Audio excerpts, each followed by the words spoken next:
C'est un musée bien connu des Grenoblois qui a depuis peu une nouvelle scénographie.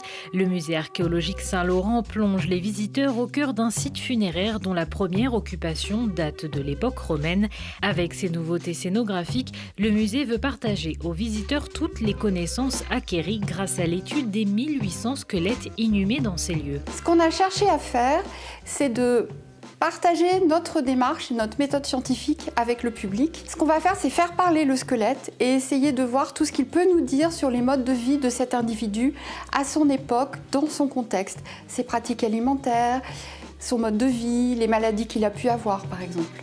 Les visiteurs vont ainsi découvrir les démarches du musée pour percer les secrets de ces squelettes. C'est le cas avec l'observation anthropologique de cet individu qui a subi une violente chute entraînant le tassement d'une de ses vertèbres et un basculement de sa colonne vertébrale à l'avant à 90 degrés, des vertèbres que les visiteurs vont pouvoir manipuler. Ici, dans le musée, on est constamment en interaction avec la question des ossements et des squelettes et on a trouvé intéressant de permettre aux visiteurs de s'en approcher et de pouvoir manipuler.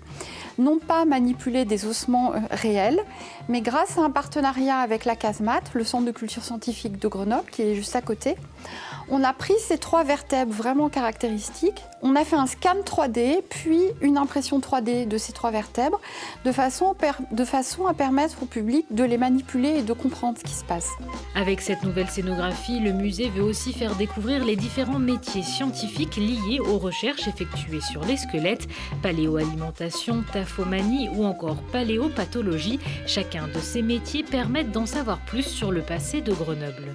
En menant ces séries d'analyses de façon progressive, nous allons pouvoir dresser le portrait de la population d'un quartier de Grenoble et, à partir de cet échantillon, extrapoler sur les modes de vie de la population grenobloise.